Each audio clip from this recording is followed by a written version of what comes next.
आज हम लोग कवर करेंगे एक टॉपिक है recent paradigm in geography and the structuring of discipline to meet new challenges. तो इस टॉपिक को देखने का मुख्य उद्देश्य होगा, इसके अंतर्गत हम लोग कवर करेंगे फिलॉसफी ऑफ साइंस को समझेंगे, फिर ज्योग्राफी इन थियोलॉजी रेशनलिज्म और एम्पिरिसिस्ट डिबेट के दौरान स्पेशली जो इम्पैक्ट्स पड़े साइंटिफिक रेवोल्यूशन को उसको समझेंगे। Paradigm shift specially in context to Kuhn's work the structure of scientific revolution 1962 में समझेंगे। फिर हम लोग देखेंगे idea of paradigm in geography एक हिस्टोरिकल और फिलोसॉफिकल पर्सपेक्टिव से। कुछ कंटेम्प्रेरी पैराडाइम से हम लोग नज़र डालेंगे जिन्हें क्रिटिकल डिबेट भी कहा जाता है। फिर हम लोग ये देखेंगे evolution of geography as a discipline in context of dualism क्या है, डाइकोटमी क्या है, डायलैक्टिक्स क्या है। फिर हम लोग देखेंगे कैसे ज्योग्राफी एज ए डिसिप्लिन की रिस्ट्रक्चरिंग हुई है प्री मॉडर्न टाइम से पोस्ट मॉडर्न टाइम तक, और पोस्ट मॉडर्न टर्न ज्योग्राफी में क्या है और नए चैलेंजेस क्या हैं। तो शुरुआत करते हैं, अगर फिलॉसफी ऑफ साइंस की बात करते हैं तो जैसा कि हम जानते हैं कि फिलॉसफी हर एक सब्जेक्ट मैटर या हर एक डिसिप्लिन या हर एक सब्जेक्ट मैटर का अपनी एक फ़िलासफ़ी होती है। लेकिन जो क्या चीज़ है जो साइंस या साइंटिफिक डिसिप्लिन्स की फ़िलासफ़ी को अलग करता है, अगर हम उस पर नज़र डालें तो पहले हम ओरिजिन की बात करते हैं कि साइंस की शुरुआत कहाँ से होती है। रेनेसां और साइंटिफिक रिवोल्यूशंस कुछ हुए, इन्होंने जो आज की मॉडर्न साइंस है उसको जन्म दिया। तो रेनेसां और साइंटिफिक रिवोल्यूशन ने जो मॉडर्न साइंसेस हैं, और मॉडर्न साइंसेस में दो प्रकार की साइंसेस की मैं बात करता हूँ, एक नेचुरल साइंसेस और दूसरे सोशल साइंसेस, इनका जन्म होता है। इनके जन्म के पीछे एक बड़ा डिबेट था लगभग आपको 15th और 16th सेंचुरी के दरमियान एक बड़ा डिबेट, और 17th सेंचुरी के दरमियान एक डिबेट देखने को मिलता है, जिसे रेशनलिज्म और एम्पिरिज्म डिबेट कहा जाता है। तो उसमें दो स्कूल्स थे, किसी एक नॉलेज को इंटरप्रेट करने के दो स्कूल्स इमर्ज हो गया है। एक रेशनलिस्ट अप्रोच था जिनका ये मानना था कि नॉलेज का कंप्रिहेंशन या अंडरस्टैंडिंग सोली लाई करती है मेंटल कंस्ट्रक्ट पे, या मेंटली हम चीज़ों को कैसे समझते हैं, मतलब cognitive knowledge is the sole knowledge समझाया करता था। जबकि एम्पिरिसिस्ट डिबेट ने साइंटिफिक टेम्परामेंट को डेवलप किया।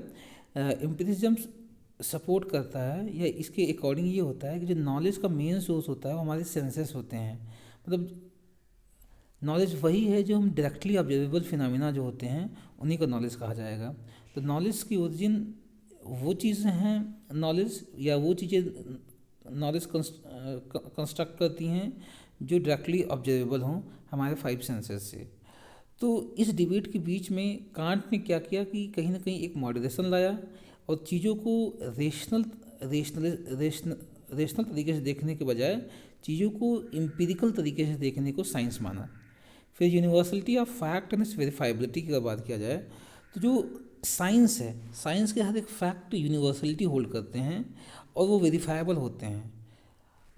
तो इस कंटेक्स्ट में देखा जाए तो साइंस को अगर समझना है तो हर एक साइंटिफिक डिसिप्लिन को समझना हो, चाहे वो नेचुरल साइंसेस में आता हो चाहे सोशल साइंसेस में आता हो, तो हमारे 4 पैरामीटर्स होते हैं उसको समझने के लिए। तो उस चीज़ की मेटाफिजिक्स या एंटोलॉजी क्या है ये समझना, कोई भी चीज़ साइंटिफिक डिसिप्लिन है और तो डिसिप्लिन को समझने के लिए पहली चीज़ समझना होता है कि उसकी एंटोलॉजी क्या है, एपिस्टेमोलॉजी क्या है, फिर मेथडोलॉजी क्या है, और फाइनली इथिक्स क्या है। तो एंटोलॉजी डील्स विद कि वो डिसिप्लिन क्या समझना चाहता है। एंटोलॉजी डील्स विद व्हाट, कि geography deals with what, geography का मतलब क्या होता है। Geography is the man environment relationship है, या geography is merely description of phenomena over the earth surface है। तो ज्योग्राफी क्या है, इस चीज़ पे ये लाइट डालता है। एपिस्टेमोलॉजी सोर्स ऑफ नॉलेज क्या है। अगर ज्योग्राफी की बात करें एक सोशल साइंस के रूप में, तो सोर्स ऑफ नॉलेज क्या रहा है, सोर्स ऑफ नॉलेज रिलीजन रहा है, या फिर या रेशनलिज्म रहा है, या एम्पिरिकल ऑब्जर्वेशंस रहे हैं। तो सोर्स ऑफ नॉलेज क्या है। फिर मेथडोलॉजी क्या है, मेथडोलॉजी कौन सी मेथडोलॉजी अडॉप्ट करता है, क्वांटिटिव हैं, क्वालिटेटिव मेथडोलॉजी हैं, हिस्टोरिकल मेथडोलॉजी हैं, किस प्रकार की मेथडोलॉजी अडॉप्ट करता है। और finally ethics deals with the purpose of, उस चीज़ का पर्पस क्या है, स्पेशली ऑब्जेक्टिव्स क्या हैं, उसके वो क्या अचीव करना चाहता है, that deals with the ethics.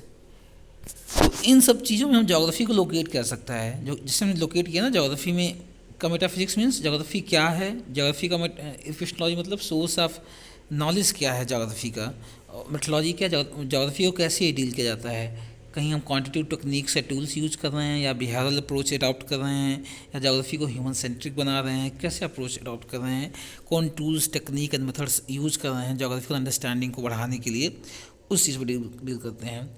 तो जब साइंस का इमर्जेंस होता है तो जो ऑलरेडी एग्जिस्टिंग अप्रोचेस थे या मेथोडोलॉजीज थे, जैसे थियोलॉजी, टेक्नोलॉजी या सोर्सेस ऑफ नॉलेज थे, उनको सेटबैक मिला। तो अगर फिलॉसफी ऑफ साइंस के अंतर्गत हम लोग ये समझते हैं, तो ज्योग्राफी इन थियोलॉजी, रेशनलिज्म और एम्पिरिसिस्ट डिबेट में, तो थियोलॉजी हम देखते हैं कि डार्क एजेस में स्पेशली ग्रीको रोमन टाइम में अर्ली साइंस और रेशनलिटी की बात किया करती थी। हम चाहे एनेक्सिमेंडर की बात करें या हेरोडोटस की बात करें, अरिस्टोटल की बात करें, इनकी बातों में थोड़ी सी अर्ली साइंस और रेशनलिटी की झलक मिलती है। ज्योग्राफिकल अंडरस्टैंडिंग में अर्ली साइंस और रेशनलिटी की झलक मिलती है। लेकिन जो क्रिश्चियंस और क्रिश्चियन इरा था, डार्क एज था, वहाँ पर ज्योग्राफिकल अंडरस्टैंडिंग कहीं ना कहीं उसमें थियोलॉजी का इनकर्सन होता है और चीज़ों को देखने और समझने का जो नज़रिया था वो बहुत गॉडली हो गया और डिवाइन कमांड थेरीज उसको ड्राइव करने लगी। हर चीज़ का हर एक सोर्स ऑफ नॉलेज था वो गॉड या थियोलॉजिकल बुक्स स्क्रिप्चर्स पे खोजा जाने लगा। रेशनलिटी को एक सेटबैक मिला। बाद में हम देखते हैं कि लगभग 15 और 16 सेंचुरी के दौरान एक रेशनलिज्म और एम्पिरिसिज्म डिबेट स्टार्ट होता है। और रेनेसांस और एनलाइटनमेंट ने क्या किया, एक साइंटिफिक रिवोल्यूशन आया, जैसे कि साइंटिफिक रिवोल्यूशन में हेलियोसेंट्रिक कंसेप्ट है कोपर्निकस और गैलीलियो का, फिर केपलर का और न्यूटन का, और दूसरा कुछ एम्पिरिसिज्म की राइज होता है। और एम्पिरिसिज्म ने क्या किया कि नॉलेज को, वही नॉलेज है जो डायरेक्टली वेरीफाइबल है हमारे सेंस ऑर्गन से, उन्हीं को नॉलेज समझा। कांट का एक इम्पॉर्टेंट योगदान रहा है इस चीज़ में। उन्होंने क्लासिफिकेशन ऑफ साइंसेस किया और ज्योग्राफी और हिस्ट्री दोनों को साइंस के डोमेन में रखा इन्होंने। अब पैराडाइम पे आते हैं, पैराडाइम शिफ्ट को समझते हैं। तो कून ने टर्म कॉइन किया था पैराडाइम।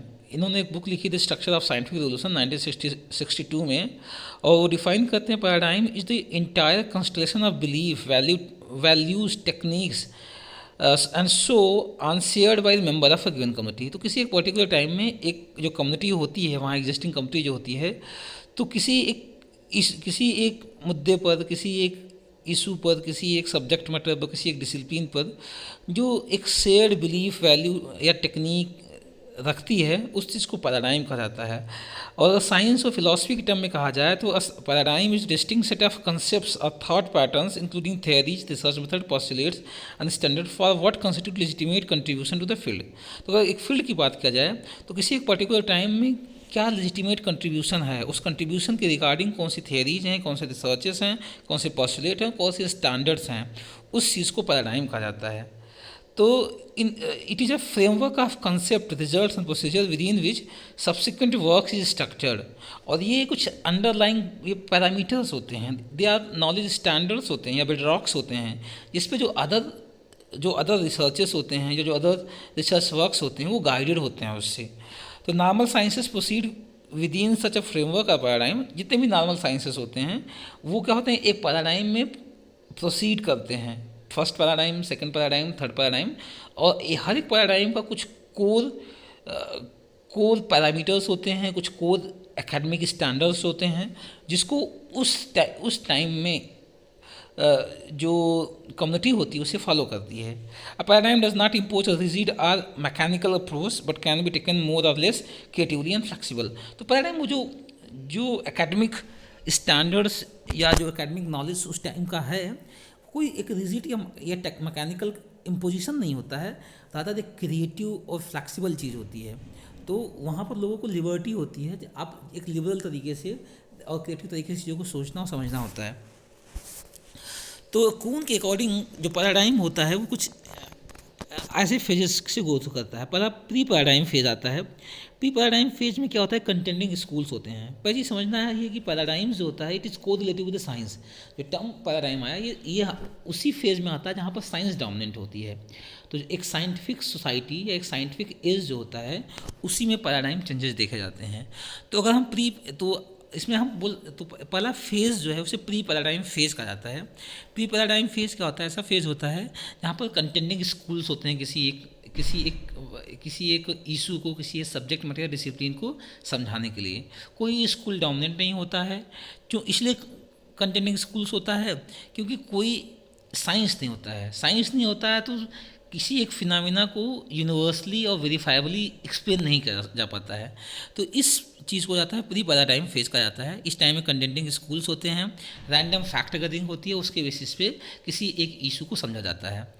फिर दूसरा फेज आता है प्रोफेशनलाइजेशन। जैसे नॉर्मल साइंसेस इस टाइम में स्टार्ट होती हैं, तो बिगनिंग ऑफ साइंस होता है, साइंस की शुरुआत होती है। और पहला इसी के दौरान क्या होता है, पैराडाइम, इस टाइम में पैराडाइम फेज़ 1 स्टार्ट हो जाता है। और इस टाइम में रिसर्चेस और पजल सॉल्विंग की शुरुआत होती है। तो इनिशियल फाउंडेशन होता है साइंसेस का, और कोई एक डोमिनेंट स्कूल जो होता है वो डोमिनेट करने लगता है किसी एक इशू पर जो सॉल्यूशंस या थ्योरी या मॉडल्स बनाने के लिए। और फिर धीरे धीरे क्या होता है, पैराडाइम फेज़ 1 आता है। तो वो क्या होता है कि वो जो नॉलेज बिल्डिंग है किसी एक स्कूल का जो डोमिनेंट है और साइंटिफिक प्रिंसिपल्स पे खरा उतरता है, वो डोमिनेंट हो जाता है और वो थ्योरी या मॉडल्स बनाने लगता है उस इशू या उस डिसिप्लिन पे। उसके बाद आता है एनॉमली फेज या क्राइसिस का फेज आता है। इसमें क्या होते हैं, कुछ ऐसे इश्यूज होते हैं किसी एक इशू पर या डिसिप्लिन पे जिसे सॉल्व नहीं किया जा सकता है या जिनके प्रॉब्लम्स इनसॉल्वेबल होते हैं। तो उनके सलूशन के लिए खोजने के लिए हम फिर अप्रोच में चेंजेस लाते हैं, मेथोडोलॉजी में चेंजेस लाते हैं, ऑन्टोलॉजी में चेंजेस लाते हैं, एपिस्टेमोलॉजी में चेंजेस लाते हैं। और इसके साथ क्या होता है, हम पैराडाइम फेज 2 में चले जाते हैं। ऐसे फिर से क्राइसिस आता है, फिर पैराडाइम 3 में जाएंगे। तो ऐसे प्रोसेस चलता रहता है, पैराडाइम फेज, फिर crisis phase, paradigm phase, crisis phase. तो ये स्टेज होता है। तो रिटर्न ने 3 प्रॉपर्टीज़ बताई पैराडाइम की। पैराडाइम्स क्या होते हैं कि एग्जाम्पलर होते हैं, ये एक एग्जाम्पल सेट करते हैं किसी भी चीज़ को देखने का या किसी भी चीज़ को अंडरस्टैंड करने का एक एग्जाम्पलर सेट करते हैं। दूसरा क्या है कि ये एक जो सब्जेक्ट मैटर होता है जिसको वो डील करते हैं उसका एक इमेज क्रिएट करते हैं। इमेज क्रिएट करना मीन्स एक holistic comprehensive framework lay down करते हैं ये। फिर उस फ्रेमवर्क को समझने के लिए और एक्सप्लेन करने के लिए थेरीज और मेथोडोलॉजीज डिवाइस की जाती हैं। तो रिडियर का ये मानना था। फिर इसके 3 एलिमेंट्स होते हैं जैसे हमने बताया, एपिस्टेमोलॉजी, ऑन्टोलॉजी और मेथोडोलॉजी। तो आइडिया ऑफ पैराडाइम देखते हैं ज्योग्राफी और हिस्टोरिकल और फिलोसॉफिकल पर्सपेक्टिव से। तो पैराडाइम शब्द ज्योग्राफी में अगर शुरुआत करें पैराडाइम जैसी चीज़ों को, तो फ्रांसिस बेकन का नाम सुने होंगे। तो बेकैनियन इंडक्टिव मॉडल्स यूज किए जाने लगे ज्योग्राफी में, लगभग आप देखते हैं शुरुआत में ही। तो जो बेकैनियन इंडक्टिव मॉडल हैं, इनका ये फोकस था कि चीज़ों को समझने में एक जनरलाइजेशन लाया जाए। तो हम फैक्ट्स गैदरिंग करें, फैक्ट्स गैदरिंग के बेसिस पे एक थ्योरी या मॉडल बताएं जो उस फैक्ट के पैटर्न्स को, चाहे स्पेशल पैटर्न हो, टेम्पोरल पैटर्न हो, जो भी पैटर्न हो, उस फैक्ट के पैटर्न से एक जनरेटिव मॉडल प्रोड्यूस किया जाए जो उसको एक्सप्लेन करता हो, जो उसको डिस्क्राइब करता हो, जो उसको एक्सप्लेन करता हो। तो अब एक्सप्लेन करने के लिए हम फैक्ट्स की गैदरिंग ऑब्जर्वेशनल और एक्सपेरिमेंटल मॉडल पे किया जाएगा। मतलब जो फैक्ट्स को गैदर करेंगे, फैक्ट्स पर बेस्ड थ्योरी मेनली माइंड को यूज़ करते हुए नहीं बनाई जाएगी, रादर ऑब्जर्वेशन और एक्सपेरिमेंटेशन के बेसिस पे बनाई जाएगी। तो इसने क्या कि जो बेकैनियन इंडक्टिव मॉडल था, उसने जो मेटाफिजिकल रेशनलिस्टिक मॉडल था चीज़ों को समझने का या इंटरप्रेट करने का, उसको थोड़ा सा सेटबैक किया। फिर कांट आते हैं। कांट ने एक फिलोसॉफिकल फाउंडेशन रखा ज्योग्राफी एज ए साइंस की। फिर हम रिटर को देखते हैं। रिटर ने भी इंडक्टिव मेथड्स यूज़ किए और डेटा को यूज़ कर करके सिंपल इंपिरिकल मॉडल्स या जनरलाइजेशन प्रस्तुत किए कि कहीं पर रैनफॉल क्यों ज़्यादा होती है, तो इंपिरिकल डेटा यूज़ करते हुए रैनफॉल क्यों ज़्यादा हो रही है।